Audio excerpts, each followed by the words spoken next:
গত কয়েকদিন ধরে মার্কিন প্রেসিডেন্ট ডোনাল্ড ট্রাম্পের কর্মকাণ্ড দেখে যখন মনে হচ্ছিল যে সে দ্রুতই ইরানে হামলা করে আয়াতুল্লাহ আলী খামেনির সরকারের পালাবদল ঘটাতে পারে, কিন্তু ঠিক এর মাঝেই এলো উল্টো সংবাদ। আর এবার ঘুরিয়ে ডোনাল্ড ট্রাম্পকেই ক্ষমতাচ্যুত করার কঠোর হুঁশিয়ারি দিলেন ইরানের সর্বোচ্চ ধর্মীয় নেতা আয়াতুল্লাহ আলী খামেনি। শুক্রবার রাষ্ট্রীয় টেলিভিশনে প্রচারিত এক ভাষণে তিনি বলেন, ইতিহাসের বড় বড় স্বৈর শাসকরা যেমন অহংকারের চূড়ায় পৌঁছে পতনের স্বাদ পেয়েছে, ট্রাম্পের পরিণতিও তেমন হবে। চলমান জনবিক্ষোভকে বিদেশি মদতপুষ্ট আখ্যা দিয়ে খামেনি স্পষ্ট জানান, কোনো ধ্বংসাত্মক শক্তির সামনে ইরান কখনোই মাথা নত করবে না। খামেনি দাবি করেন, বিক্ষোভকারীরা মূলত মার্কিন প্রেসিডেন্টকে খুশি করতেই দেশে বিশৃঙ্খলা তৈরি করছে।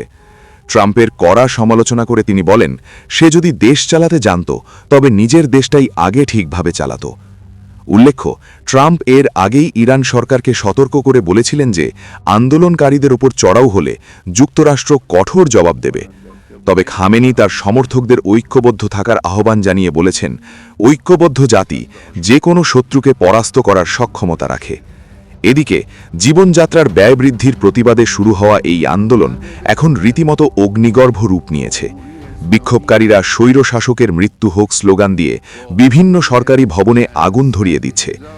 পরিস্থিতি নিয়ন্ত্রণে রাখতে ইরান কর্তৃপক্ষ বৃহস্পতিবার গভীর রাত থেকে সারা দেশে ইন্টারনেট সংযোগ সম্পূর্ণ বিচ্ছিন্ন করে দেয়।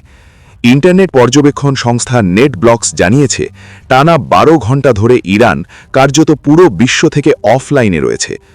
মানবাধিকার সংস্থা হিউম্যান রাইটস অ্যাক্টিভিস্টস নিউজ এজেন্সির তথ্য অনুযায়ী এই সহিংসতায় এখন পর্যন্ত অন্তত ৩৫ জন বিক্ষোভকারী এবং 4 জন নিরাপত্তা সদস্য নিহত হয়েছেন।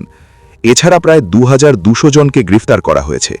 বিশ্লেষকদের মতে, ইন্টারনেট বন্ধ করে এবং ধরপাকড় চালিয়ে বিক্ষোভ দমনের এই চেষ্টা ইরানের সাধারণ মানুষের দীর্ঘদিনের পুঞ্জীভূত ক্ষোভকে আরও উস্কে দিতে পারে।